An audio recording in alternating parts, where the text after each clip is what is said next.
તીખા ઘૂઘરા બનાવવા માટે બાફેલા બટેકા, ધાણા, ધાણાજીરું, ગરમ મસાલો, મરચું પાવડર, આમચૂર પાવડર, કાળા મરી, અજમો, મીઠું, તેલ અને લોટ બાંધવા માટે મેંદો. પહેલાં આપણે લોટ બાંધીશું. લોટની અંદર મીઠું સ્વાદ પ્રમાણે, અજમો,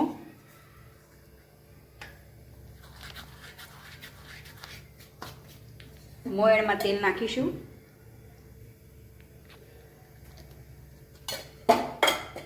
અને થોડા લીંબુના ટીપા નાખીશું જેથી ફરસા બને આપણા ઘૂઘરા. એનાથી ખટાશ નહીં આવે પણ ફરસા થશે ઘૂઘરા. કણક આપણે જેમ પૂરીની બાંધીએ તેવી કણક બાંધી લઈશું.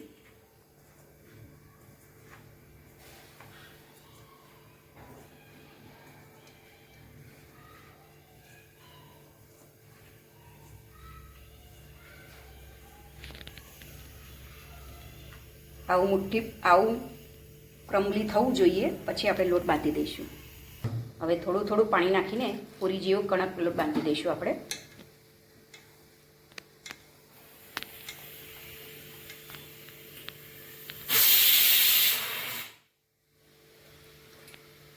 આવી રીતે સરસ કણક બાંધી દેવાની છે અને કણકને 10 મિનિટ માટે રેસ્ટ આપીશું. આવી કણક થવી જોઈએ. હવે આને 10 મિનિટ માટે રેસ્ટ આપીશું. બટેકા છોલી અને આવી રીતે કરી હવે એની અંદર આપણે મસાલા કરીશું. સૌપ્રથમ મરચું નાખીશું. તીખાશ તમે જેવી રીતે ખાતા હોય તે પ્રમાણે એડ કરવાની. મરી પાવડર 1.5 ચમચી, ગરમ મસાલો 1/2 ચમચી, ધાણાજીરું પાવડર 1 ચમચી, આમચૂર પાવડર 1/2 ચમચી, મીઠું સ્વાદ પ્રમાણે, ધાણા નાખીશું અને થોડી ખાંડ બેલેન્સ કરવા માટે. હવે બધું મિક્સ કરી તેનું સ્ટફિંગ બનાવી દઈશું.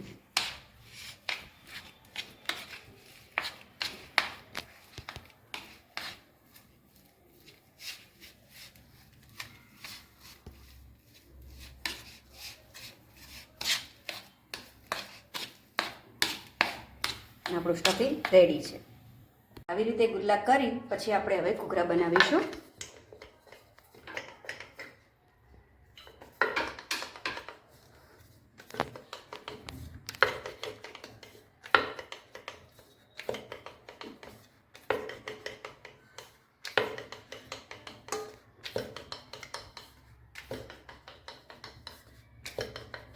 આવી રીતે પૂરી બનાવી હવે સ્ટફિંગ વચ્ચે ભરીશું આપણે 1 ચમચી જેટલું અને પૂરીને પાણી લગાવી કિનારી પર ફોલ્ડ કરી લઈશું.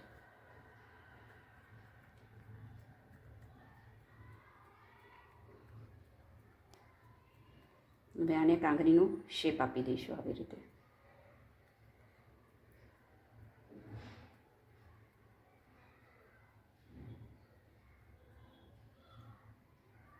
વધારાનો ભાગ હોય કાઢી લઈશું. આવી રીતે આપણે ઘૂઘરા રેડી કરીશું. હજુ હું એક બતાવું તમને.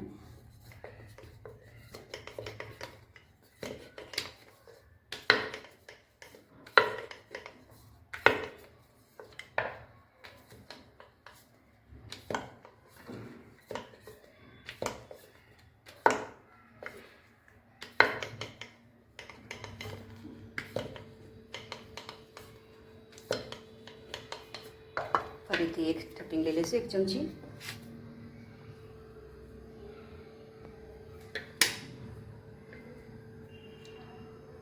ફરીથી પાણી લગાવી આવી રીતે જેમ પેલો ઘૂઘરો વાળ્યો તેવી રીતે બનાવી લઈશું.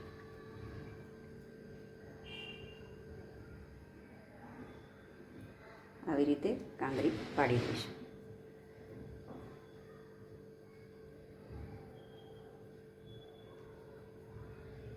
આવી જ રીતે આપણે બધા ઘૂઘરા તૈયાર કરી દઈશું. ઘૂઘરા થઈ ગયા છે. હવે તેને આપણે ધીમા તાપે તળીશું. તીખા ઘૂઘરાને તળાતા 10-15 મિનિટ થાય છે અને ધીમા તાપે તળવાના છે, તો જ આ ક્રિસ્પી અને સરસ ઘૂઘરા બને છે. આને તળાતા 10 થી 15 મિનિટ થાય છે અને ધીમા તાપે તળવાના હોય છે. જોઈ શકો છો, હજુ આને થોડા ગુલાબી રંગના થાય ત્યાં સુધી તળવાના છે. ધીમા તાપે તળીશું તો સરસ ક્રિસ્પી બી બનશે અને સરસ બી થશે. આવા ગુલાબી કલરના થાય એટલે એને કાઢી લઈશું.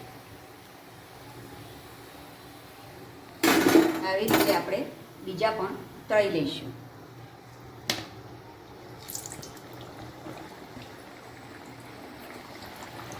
હવે આને સર્વ કરીશું. વચ્ચે ખાડો કરી તેની અંદર ગ્રીન ચટણી,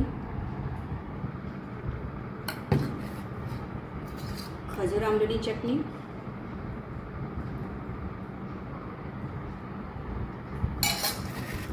અને સેવથી ગાર્નિશિંગ કરીશું. તો તૈયાર છે આપણા જામનગરના ફેમસ તીખા ઘૂઘરા. વિડીયો ગમ્યો હોય તો લાઈક, શેર અને સબસ્ક્રાઈબ કરો.